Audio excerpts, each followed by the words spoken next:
Hi, I'm Natalie Jill, fat loss expert turned high performance coach. When odds are stacked against us, how do we shift and create everything from nothing? How do we level up when we aren't feeling it yet or we've had a big setback?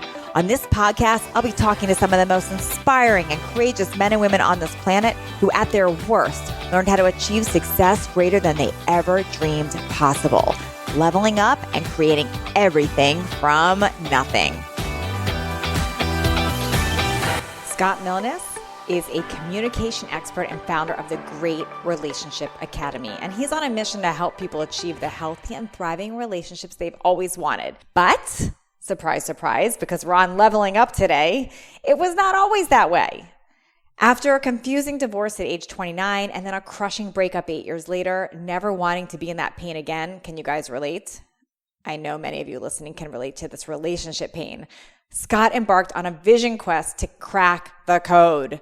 Now, today, he teaches with heart, humor, and an in-the-trench experience. He's leading a national conversation about healing from heartache, dating with clarity and intention, and what real love and connection is. Join in today for a candid discussion with Scott and learn exactly how he leveled up and created everything from nothing in relationships.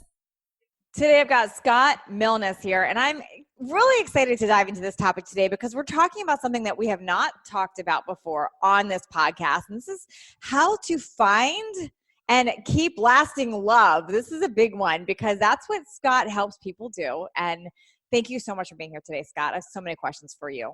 Yeah, thanks for having me. I'm grateful and excited. So my first question for you, Scott, because I'm assuming because you help people find and create lasting love, maybe that was something you struggled with at some point. So can you take us back? Strangely, I did kind of struggle with this. Yeah, big time. Gosh, where to start? I was married and divorced by age 29. And then, back then, at least in my family, we never really had an open dialogue or a creative conversation about, wow, Scott, you're going through a divorce. So, how do you plan on healing from that? Or, what's your path of recovering and getting stability? There was none of that. And it's nobody's fault. Divorce was never really part of my family's story. So we just didn't talk about it. So I want to interrupt you for 1 minute because I'm just curious before we even get into like that part, because I think that's such a critical piece. I want to know for people listening that are maybe feeling like they're in a bad marriage right now, or they're in that spot maybe you were before you were getting that divorce. What was going through your mind that you even got to the decision to get a divorce? And I also have been divorced. I'm remarried now, but I'm curious how you even got to that decision. Okay. Well, of course, divorce it's all case by case. For me, I was completely blindsided by it. There were no warning signals or any signs whatsoever as far as I was concerned. I thought we were, coactively building something that had, duration and longevity. And so, if you want to hear the quick story around that, I'm happy to share it. But I was completely blindsided by it. Okay. Oh, interesting. Okay. So that's good to know because I know people listening, it could be a decision that's mutual. It could be an either or, but for you, your case, you were happy, you were thinking things are good and it took you off guard. Oh, completely. Yeah. Wow. Okay. Got it. And I would imagine that's a different path than people that it's their decision. And I know now you working with so many people on relationships, it's such a different, do you believe it's a different healing path? If it's if it's a mutual thing or one person feels that they've been the victim of, or if they're the one making the decision? Yeah, there's going to be divergent paths along the lines, whether somebody is initiating or if somebody's on the receiving end of the divorce, or whether it's kind of this mutual conclusion that they've both come to. Yeah. And that kind of resembles like, the whole concept of conscious uncoupling. And so, yeah, the healing and recovery paths will be different for sure. So you're blindsided. You find out you're getting a divorce, and what was the next step? Did you try to save it first, or were you? I did. So yeah, it was surreal. It was like an out of body experience. She came home from work, and I could just tell something was off. And so I'm like, hey, how are you? Is everything okay? And she said, yeah, everything's fine. But it was one of those conversations where the words and the tone didn't match. And, I get enough emotional intelligence to know like, okay, there's something under the surface. And so we just embarked on this conversation. And I'd say maybe, I don't know, a couple hours into it, I just asked her, I'm like, hey, like, what are you telling me? Do you want a divorce? And there was Mm, just dead silence. mm, And I mean, it turned out that that was indeed what she wanted. She just didn't really know how to say it. And from there, everything just happened super fast. She moved out like maybe 3 days later. And then we filed for divorce mm, 5 or 6 days after that. And what made things, well, more challenging for me was, this was back in Indiana, but back in Indiana back then, you could go from filing a divorce to being fully divorced within about 60 days or so. wow, that's quick. And to answer your question, yeah, absolutely. I was like, hey, do we need to, work with a counselor or a therapist, or Mm-hmm. do we need to go back to the pastor who married us because, he had tried to do some premarital work with us. Mm-hmm. And I was like, hey, do we need to go on vacation just to block out the busyness of life and reconnect? Mm-hmm. And due to no fault of her own, because I don't have any blame around any of Mm-hmm. this. There's no charge remaining, Mm-hmm. but she just wasn't really open to any of those ideas. She was Mm. quite set and certain on her path, and so I chose to, after several pleas and attempts, I just chose to step aside and Yeah, let her go her own way. because she had decided. So She really had quite decided. so that makes sense. So then you're in this spot of like, okay, this just happened to me. So as a result, I've got to follow suit. And at that time you were not feeling support or an understanding of it, or what brought you into that place of, wow, there's something missing here? Now, you mean like there's something missing within the marriage, or there's No, something missing in terms of missing with my the support system, the recovery of it. well, and honestly, Natalie, I didn't realize the lack of structure until years later. So I embarked on the only type of divorce recovery I'd ever heard of, and that was, spend a bunch of money, chase a bunch Mm. of women, and drink a bunch of alcohol. And Mm, I was just in full flight from anything that looked like reality, uh, just trying to feel better as fast as yeah. possible. And that was my medicine cabinet. Yeah, it's interesting. That's like a form of numbing out. Why do you think so many people gravitate towards that when newly single? Because it's fast and easy. I mean, Fast and easy. for one, rebound relationships it's absolutely the drug of choice in our culture. When somebody goes through a bad breakup or a painful Yeah. divorce, because two things: nothing will take your mind off of prior heartache faster than a new relationship, Hmm. and nothing is like, I mean, it's just a beautiful way to avoid the work. Yeah. Like, why work on yourself if you've got this new love interest that's consuming all of your attention? Mm. So, and that's what I share, a lot is like, if you're going through a divorce or a bad breakup, for God's sakes, please do not short circuit the amazing personal development journey that lies in front of you. I mean, don't short circuit that with a new relationship. Mm. But I would imagine in that process, that's hard to pill to swallow. That's all, because you just want to feel better. You just want to feel better right then. What took you on that path to figure out that that's not the answer? Okay, great question. So, yeah, I got divorced back in the late 90s, and for the next 8 years of my life, I was, oh my gosh, Natalie, I mean, this could be multiple episodes with all the wreckage uh, that I basically subjected Mhm. myself to, but just copious amounts of spending, massive debt, sex, drugs, and rock and roll, Mm. in and out of all sorts of dysfunctional relationships and situationships. But then about 8 years after my divorce, I went through just an absolute crushing breakup that was, I mean, exponentially more painful than that divorce. And that's really where I got my awakening. Mm. What happened there? So, um, oh gosh, where to start on this one? So there had been this one woman in particular that I had met in my early 20s. I'd met her before I'd even met my first wife. Hmm.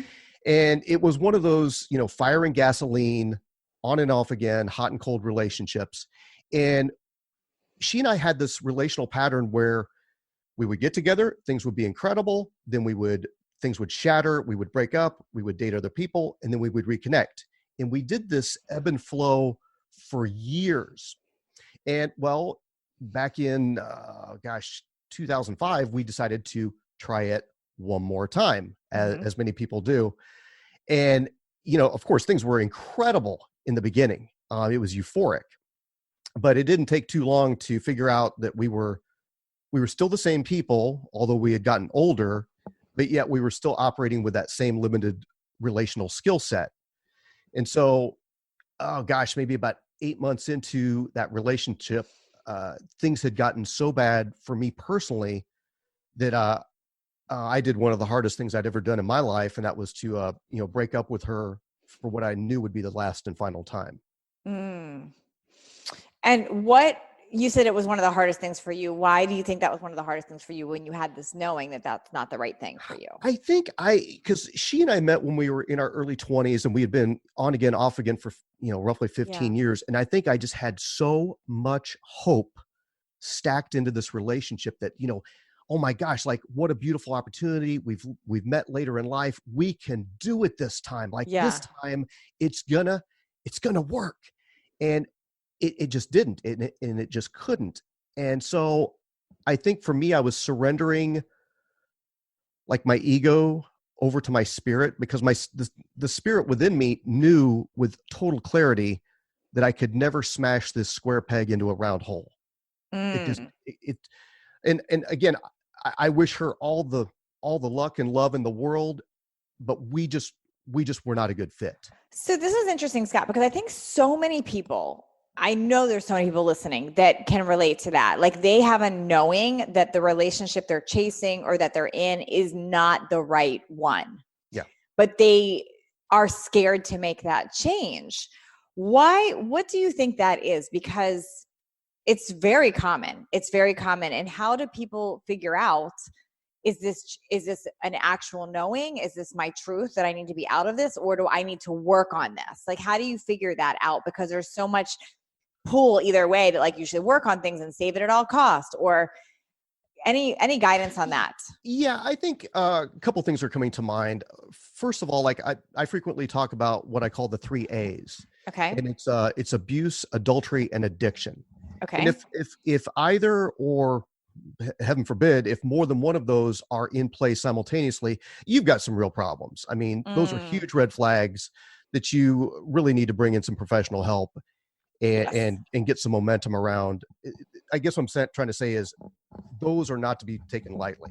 Okay. Now there's also like the issues of like temperament and personality and communication and just, how are we, because, marriage is it's a lot like a business, and a husband and a wife are kind of like business partners because we're trying to build something beautiful together. And so there's those little minor things that we need to keep ironing out. And so I would say, to circle back around and try to answer your question, I think we owe it to ourselves and we owe it to our partners to bring in new tools and bring in new resources and try to work on the relationship. But at some point, you've just got to get gut level honest about the core fundamentals and the basic ingredients that are required to build a healthy relationship. And that's what I had to come face to face with. I want to ask you about those core fundamentals. But before I do, as somebody who's been through a divorce before, and I'm married to someone I would consider my soulmate now, but I will share 100%. I've been with my husband for 10 years. We've been married for 4. The same things that came up with my first marriage that we're now divorced come up in my new marriage. So to me, I question a lot. I don't question how things turned out. I'm glad that I parted that first marriage and with my husband now. Right. But a lot of things come up with, is it really the person? Is it the circumstances? Is it ourselves that we need to work on? Because literally like the same problems that I faced in my first marriage, I see in my second. And I think that's pretty common. I mean, you would know more than me, but I see people repeating patterns. Yeah, it is common. It is. So, something I share with like my clients coming through, my breakup and divorce recovery program that also ascend into my dating after divorce program is really going super deep and, looking at your own temperament, how you listen. Mm. For example, like we've all heard the phrase, he said, she said, Yeah. but kind of in my vernacular, it's always, she said, he heard, or That's he good. said, she heard, because we've all got that software program that runs through our minds that filters and categorizes and compartmentalizes language and then provides meaning towards it. Yeah. But I think it's just so important to know who we are, like at almost like a nucleus level Mm-hmm. of how we function in relationships, what our triggers are, what our boundaries are. And then also, let me share this. I think when we talk about communication, it's like, how are we taking our own temperature and monitoring our own pulse when we're in conversation, so that if we spot like a yellow flag, we know how to build conversation around it so that we can establish a new agreement, so that it never becomes an orange flag, let alone a red flag. Yeah. That's good. So these are all just, communication Mm-hmm. and conversational techniques. Yeah, I can see that. I can say, like in my first marriage, I think about, we'd have a fight and it was automatically, he's wrong, I'm right. And he would say, I'm wrong. There was never a communication around it. Yeah. Or like, what did we each hear? Exactly. And one thing something sparked my memory about your question was like, repeating patterns.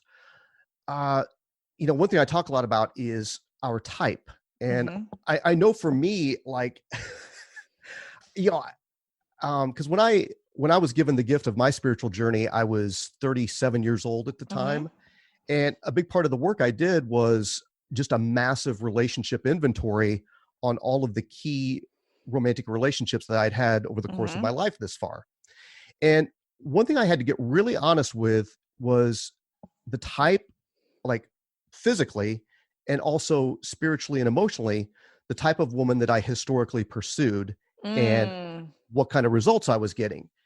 And so I just had to get really honest, like, well, dude, like, if this is your type, and like when you do this type of relational inventory that I'm describing, you really do, you get this constellation of data up on the whiteboard, and there it is in black and white. It's like, well, dude, this is the type of woman that you historically pursue, and these are the results, a 100% failure rate. Where'd you get that type? Why do you think you're attached to that type? And so we'll probably touch on it later, but when I re-entered the dating pool 3 years after my spiritual awakening, through my own work and through God's grace, I had completely debugged and rewritten the software program that I use to choose a woman. I love that. I love that you just said software program, because I feel like so many times we're trying to take in more information, add more applications, more without upgrading the software. Like if your computer stops working, we upgrade the software. So I love that you just said that. So you can things in different. And I still want to ask you about core fundamentals, but before I do that, you mentioned a spiritual awakening. What was that? What was your process for that spiritual awakening? Was this religion? Was this like working with a shaman? Like what personal development? What path did you take? Yeah. This is fun for me to share. Thank you. So yeah, about 5 weeks after that breakup, I was a wreck. And I was just like, I missed her. I was trying to find all these ways to get back together with her, even though I was the one that broke up with her. Yeah. And I was just a wreck. And anyway, common. That's common with people. They decide they want to break up, and then they feel they made a mistake. They try to control it back. Oh yeah. I was all over the place, like a ship without a rudder. And so, like I said, about 5 weeks after the breakup, I called up one of my, he was more of an acquaintance, not really a friend. I was like, I needed somebody to go out with. So I'm like, hey dude, let's go down to the gas lamp and let's go run it tonight. He's like, all right, man, let's do it.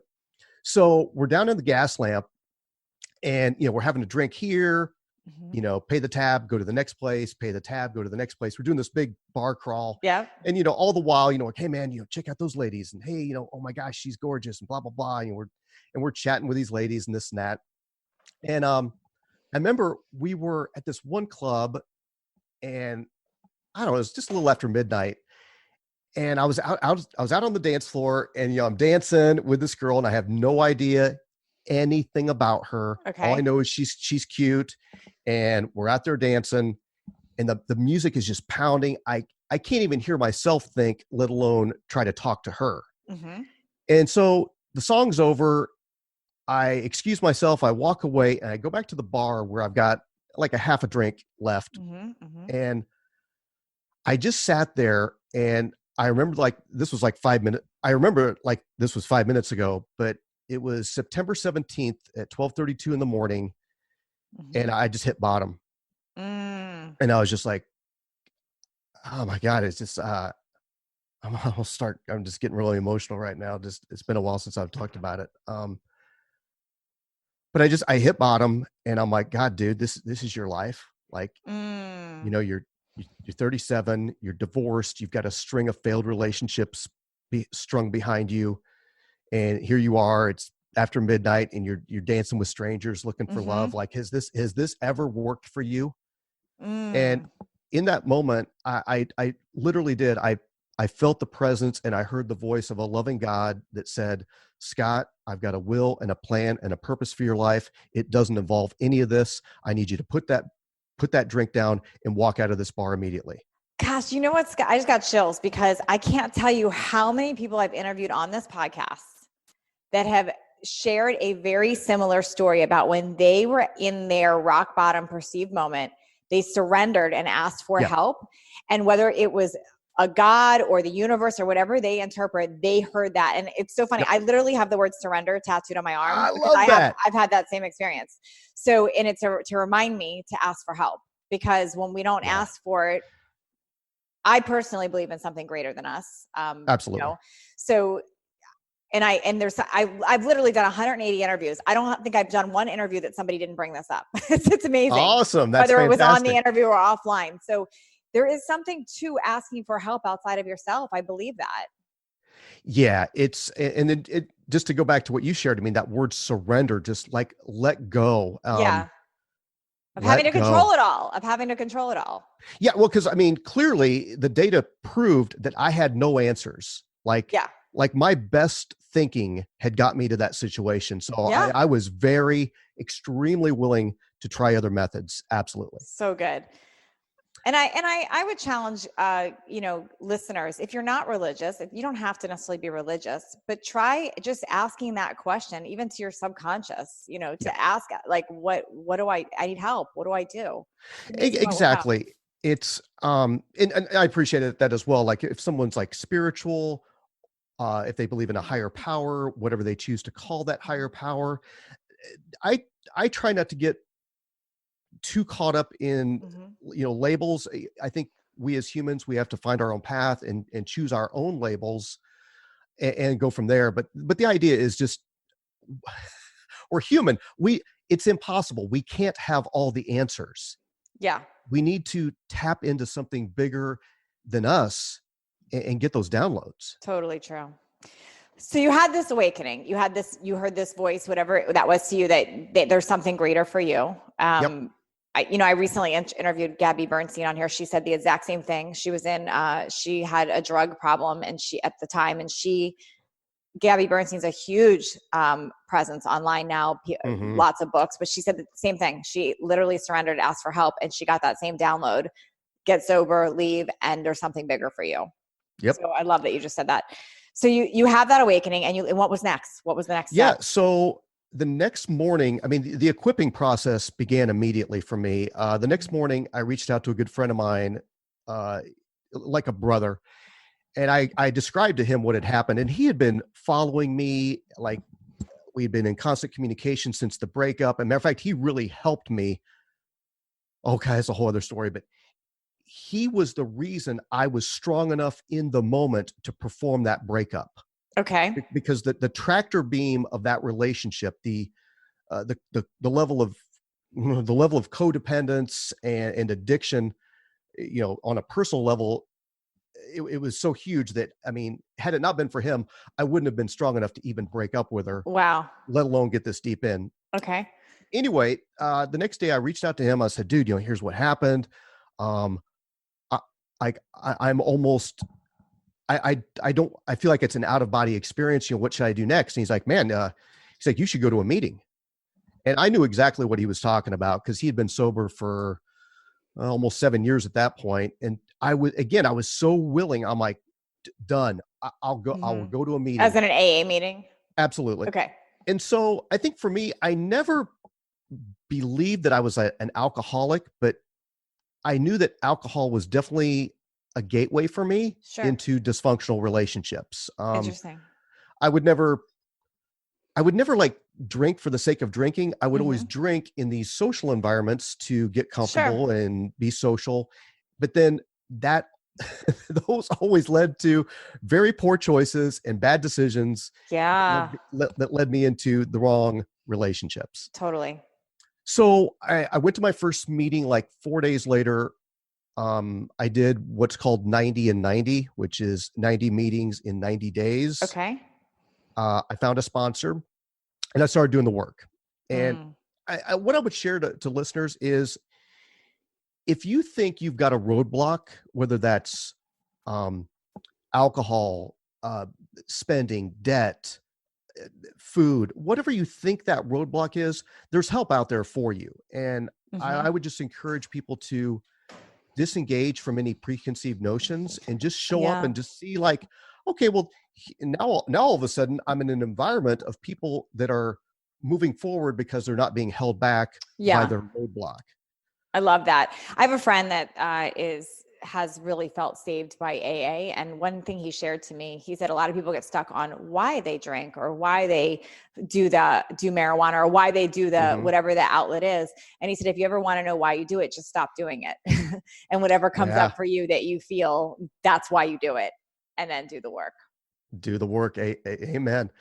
And so, yeah. So, yeah, just buried myself in AA. I got connected to a good Bible-based church. Mm-hmm. As far as my own personal development, probably like a lot of people, I just turned into a voracious reader. Mm-hmm. Just every book I could find, just chewing through them like a shark. Amazing.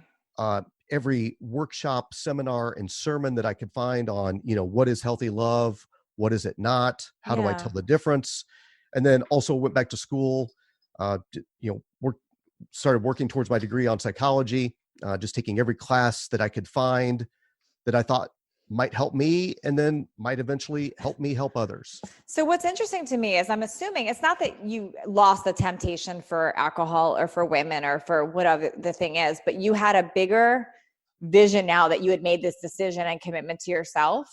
Mm-hmm. You decided, is what I'm hearing. Well, yeah, I think it was just, it was a deep intuition that I basically just said to myself, like, if I'm ever going to get over this breakup once and for all, and then truly learn how to choose a proper partner and then function at a high level inside that relationship, I've got to change a lot of things. Like, it all starts with me. I'm the common denominator in all of my relationships. So good, Scott. So good. So good.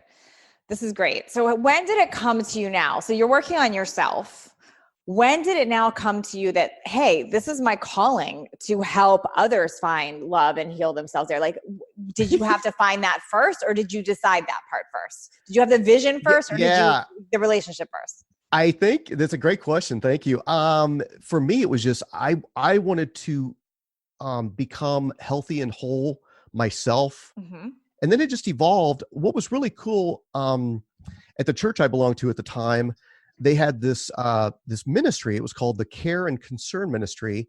And part of that was I was trained in biblical counseling, and then they started giving me clients, and it was all pro bono. There was, it was all volunteer work.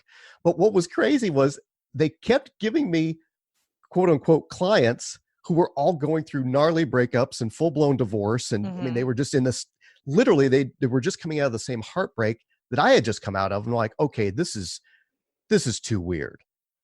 And so I did that work for maybe a year and a half. Mm-hmm. And then this was a huge turning point for me.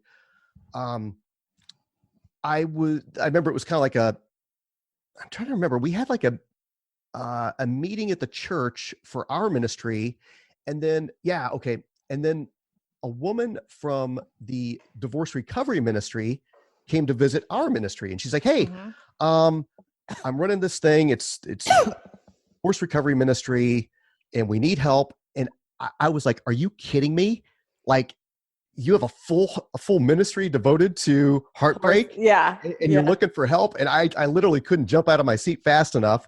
I'm like, I'm your guy. That's so funny. And it was fantastic. And so I eventually became the leader of that ministry and did that work for, well, the better part of 5 years. Isn't it amazing when you get clear on where you want to shift your focus, like what comes up in your life? Like, it's like they always say, when the student's ready, the teacher appears. It's so true.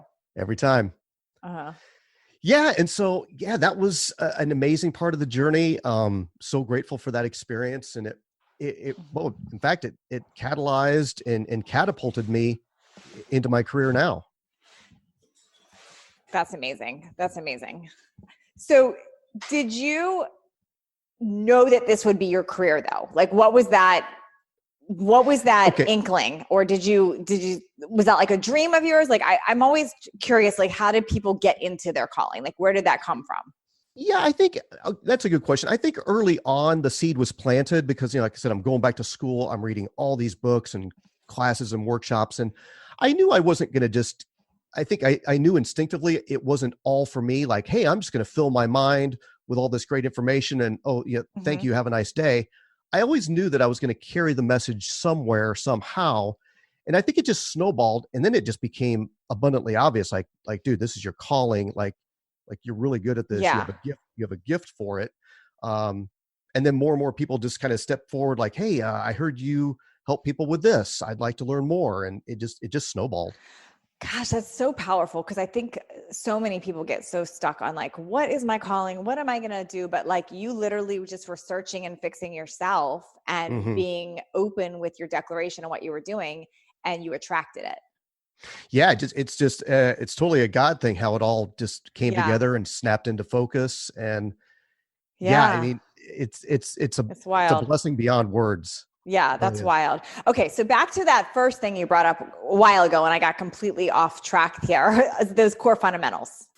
What are they? Yeah, so we'll cover these. These are what I call the big four. And so they are love, trust, respect. And then there's a fourth one that doesn't get quite as much airplay, but I think it really should, and that's safety.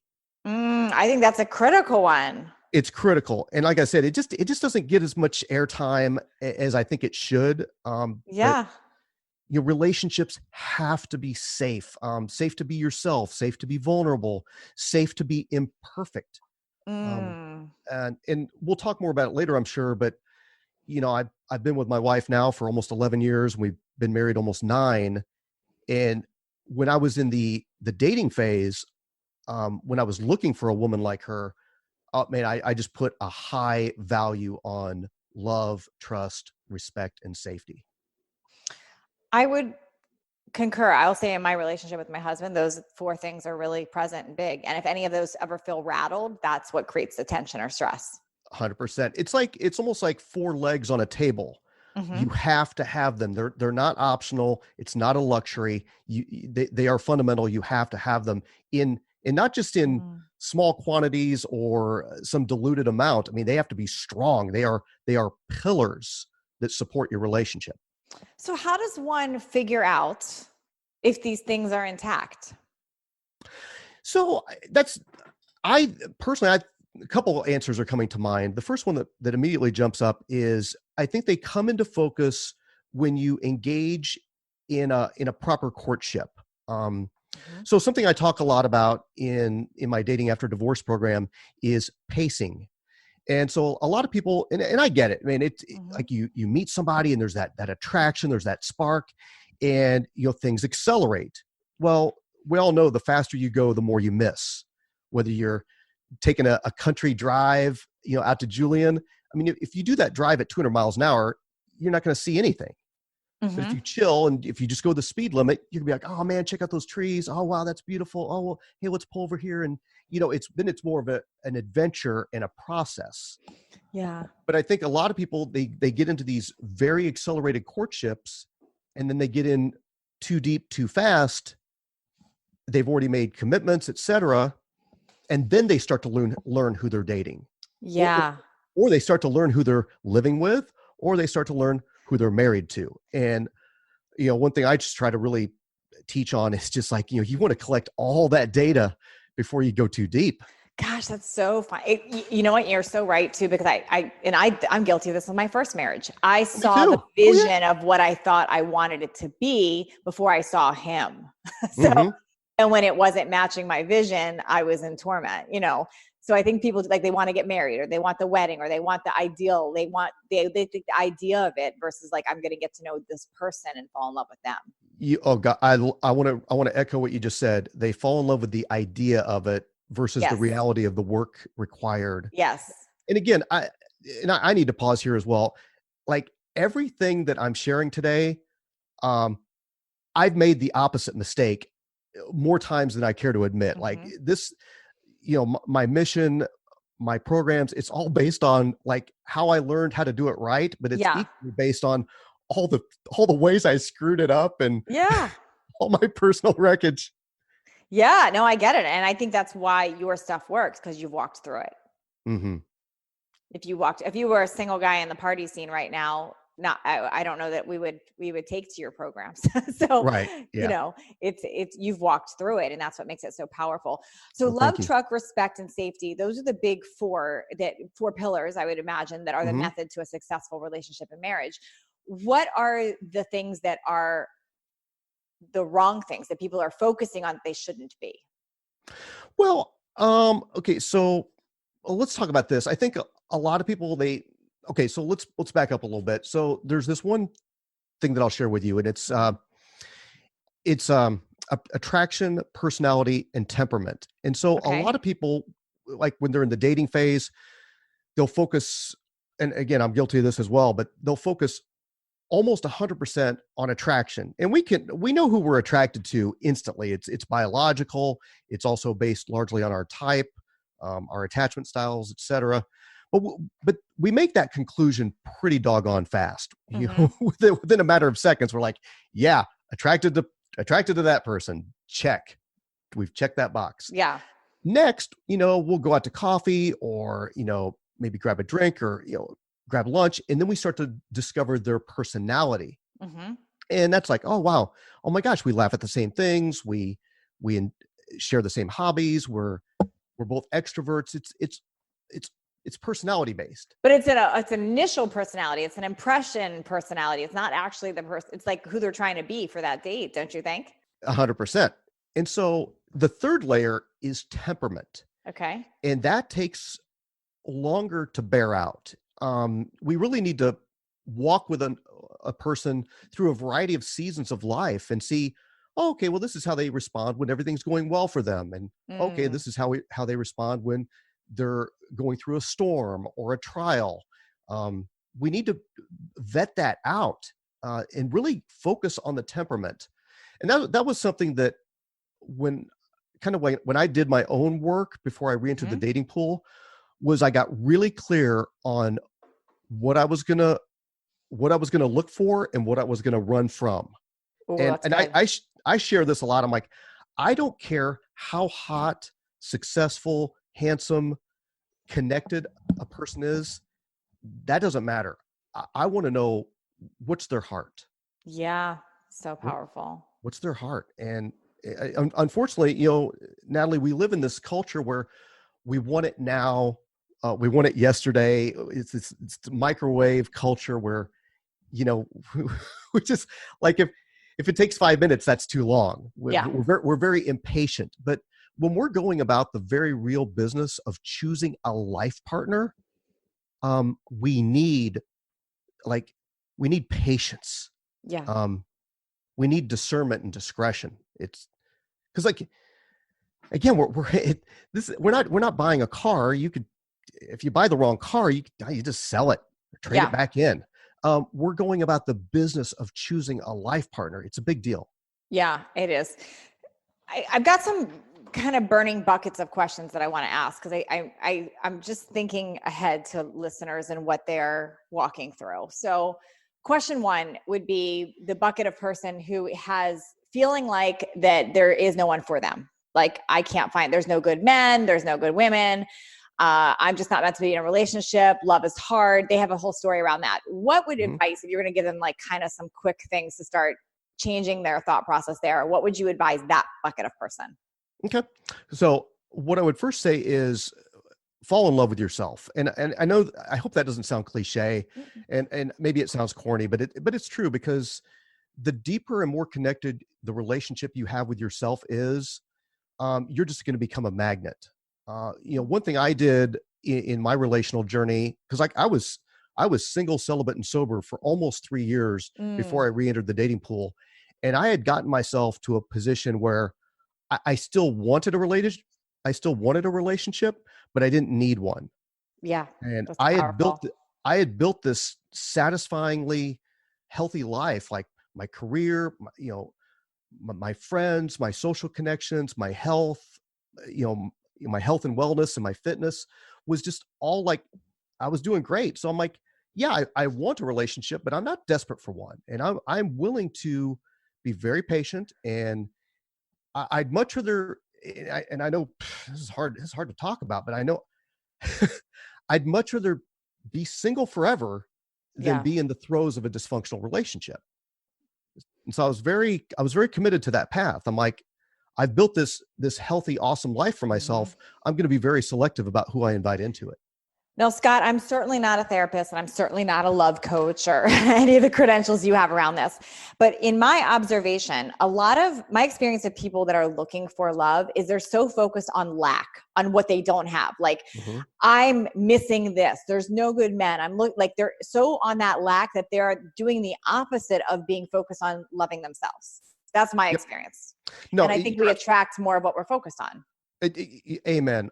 A million percent. So, like, in addition, or I guess as an adjunct or a tool to help someone focus and love themselves and keep building themselves, I'm huge into affirmations. Mm-hmm. And, within my courses, we've got, kind of like a blueprint of affirmations. And then I encourage, anyone listening to make your own affirmations, whatever negative self-talk that's circulating in your mind, write down the opposite. It's funny. I think they're over. I'm in my office. They're back Yeah. there, but like, I've got this generic stack of 3x5 index cards where I've made my own affirmations Yeah. that I use to combat the crappy, because nobody's immune to this. I don't care how much personal development you do or what level of Yeah. self-realization. We're human, and it's part of the human condition. So I craft with my own hand, with my own Sharpie, my own affirmations that combat those negative thoughts. So good. So good. Okay. So next bucket of person, Yeah. the person in the relationship that is blaming their spouse or partner for everything. The person in a relationship who is blaming their spouse for everything. And the person listening knows who that is. Like they're like, they think if my husband would just be this, or if my wife would just do this, like they're banking that person changing on their happiness. Mm-hmm. Okay. So what I would share with that person, and it's so, can I just pause for a second? Yeah. Like, these are really good questions, and they're challenging in the sense that I want to give a thorough answer, but I don't want to take the whole show to get. Yeah, no, I get it. And No, I also get that it depends. So I guess I'm just looking for like the thing that they should first start looking at, the starting point for these things. sure. So what I would do is, a conversational technique is, give me a second here. The person who is blaming their So if partner. I'm talking with you, I'm working with you, and I'm like, gosh, if my husband, if he would just like make more money, or if he would just like appreciate me more, if he would just stop whatever, it's like, then I would be happy, or we would be, if he would just have this, that type of person. Because I see a lot of that, like not owning it on themselves, blaming, waiting for the external to change. Yeah. So okay, let's dive in. So I think it's a situation where the person who is doing the blaming needs to, first of all, I think gratitude is an incredibly powerful tool. To be grateful for the money that your spouse is making, and also be grateful for the effort that he or she is employing to make that money, even though it's not what you want. It's almost like our perspective generates the feelings, which creates the thoughts. So good. So Yeah. if we're focused on like, man, if my guy would just, or if my spouse just made as much as I did, or if together we made this, or, it's like, I think when we start to right size our condition, like, you know, most people are way more blessed than they acknowledge or give themselves credit for. And it's Mm, so easy, especially in our culture, to focus on what we don't have versus getting back into gratitude and be like, okay, hold on.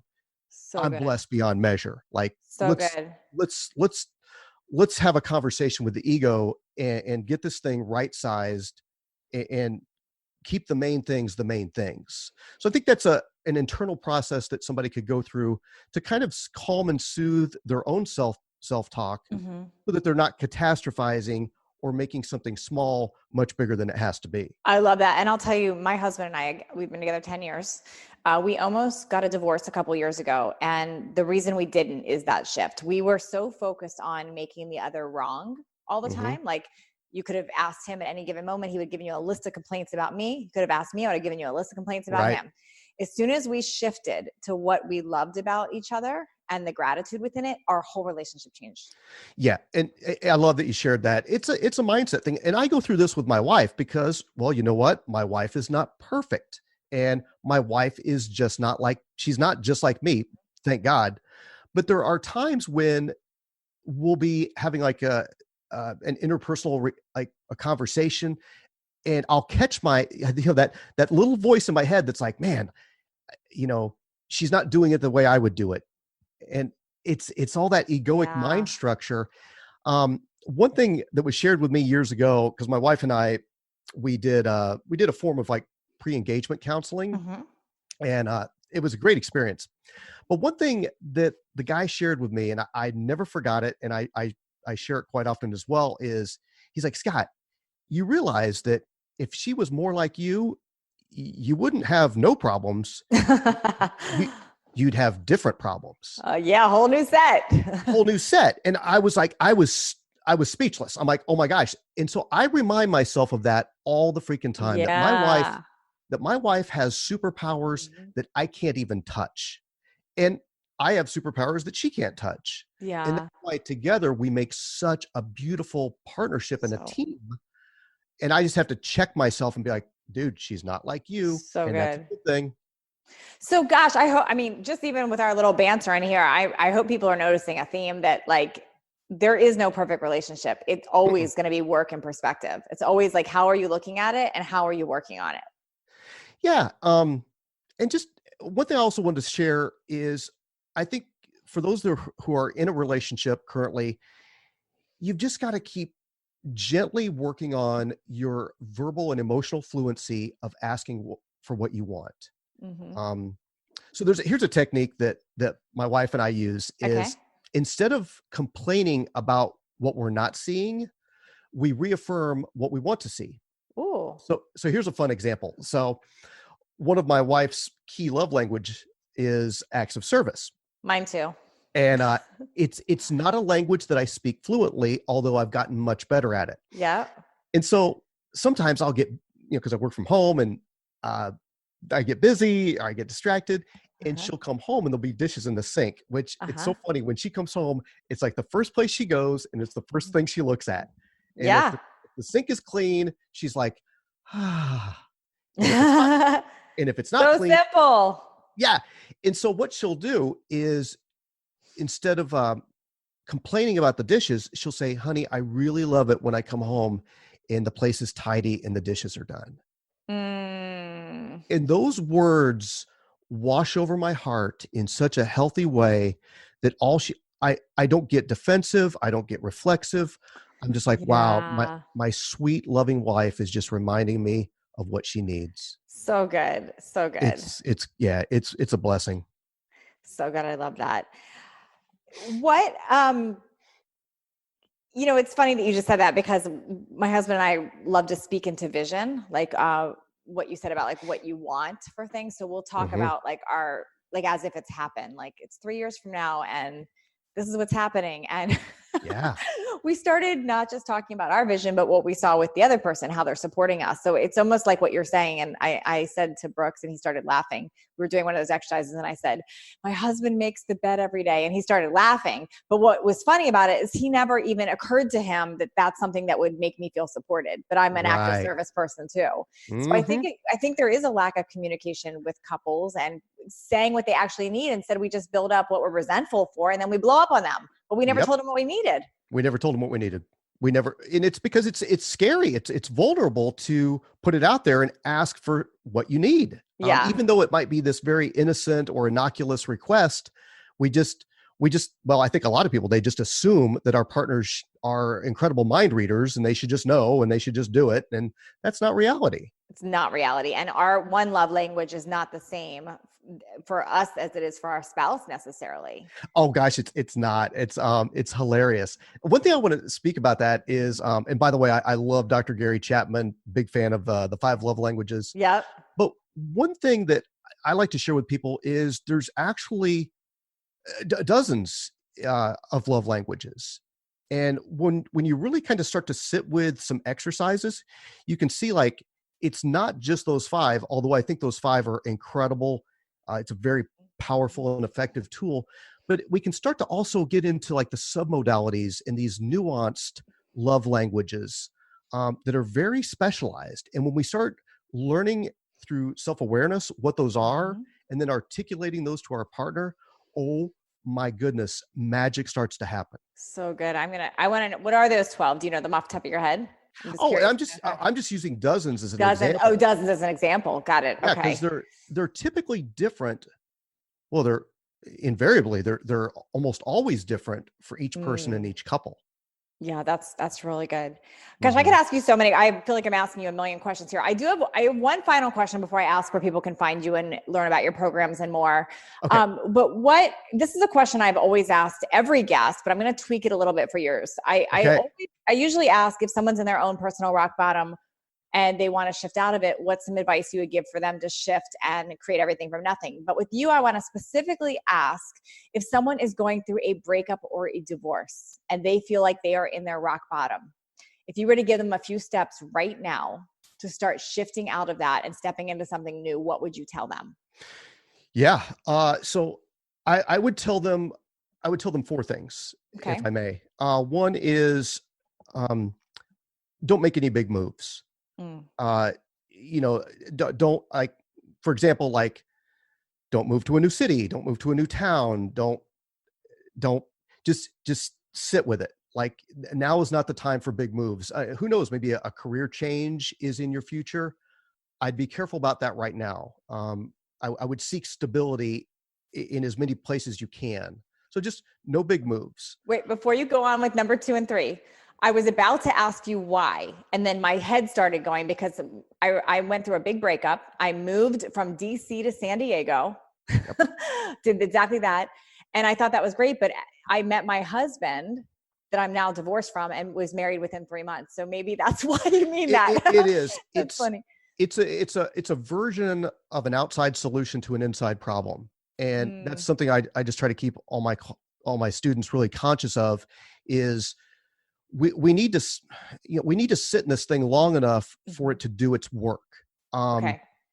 A divorce or a bad breakup is a powerful catalyst for tremendous personal growth. And we don't want to do anything to short circuit that amazing process.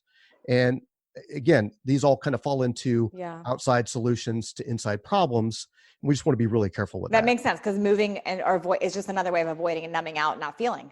Yeah. You're not processing it. Precisely. Okay. So number 2. So that's the first one. Don't make any big moves. Number 2. Number 2 would be no new relationships. Dad, but you're getting me on all these. I did that too. Hey, you know what? I'm getting myself on all these. Yeah. I've made all these freaking like break up and you're with someone new a week later. Oh yeah. Yeah, I did that too. Me too.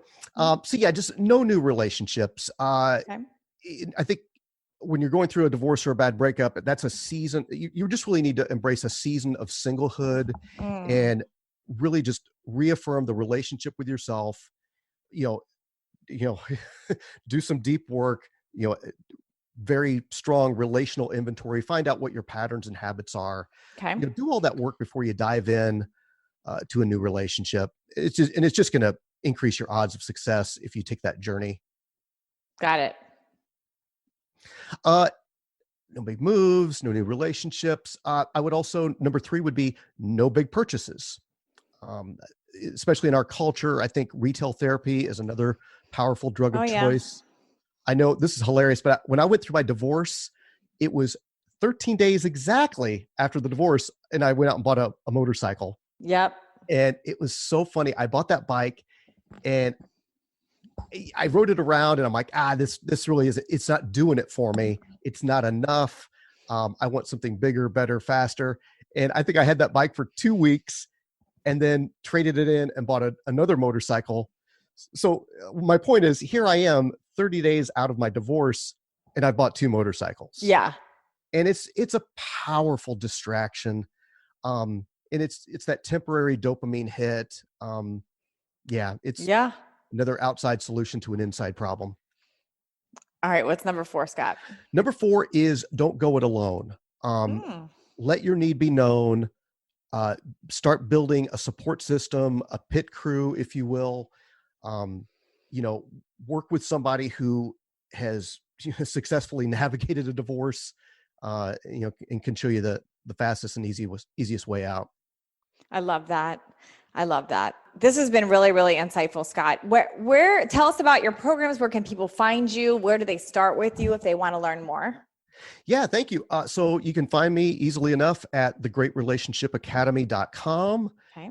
And that's where it all starts. They can also find me at healingfromheartache.com. And that's my site where the podcast lives. And that is completely 100% all about divorce and breakup recovery. I love that. Thank you so much, Scott. Yeah, you're welcome. Hey, if I may, I want to just touch on one last thing. Yeah. Because I think it's valid to share this. Of course.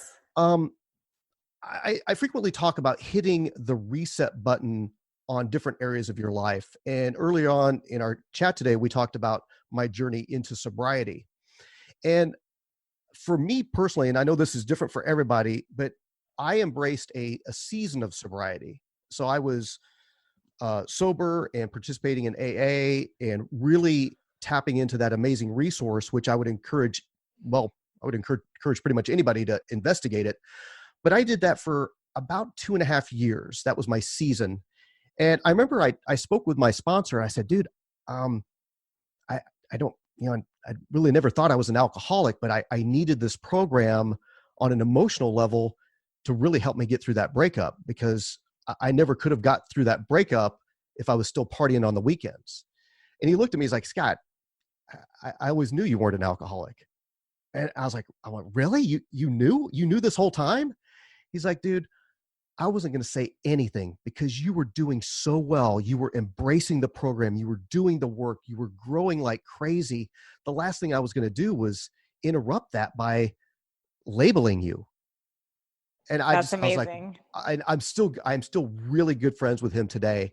My point is, I hit the reset button on my relationship with partying and alcohol. And now, today I'll have, a glass of wine here with friends or a beer there over dinner. It's been completely reset.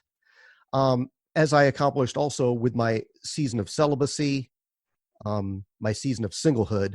These were all examples of hitting the reset button on certain, I could also, I also did like a season of minimalism where I ended up hitting the reset button on my attitudes towards consumerism. Wow. Lots of powerful work there. But the commonality with all of that is you let yourself walk through it. You let yourself feel it. You let yourself take it on without numbing out and avoiding. And I love that. And I wanted to add that in at the end because I want your listeners to know that you can embrace seasons. It doesn't have to be permanent. It's not forever. You don't have to, if you want to investigate a program, investigate that program or that way of living for a season, hit the reset button, recalibrate, and then see if there's a more moderate approach that might be better for you personally. So good. Thank you so much, Scott.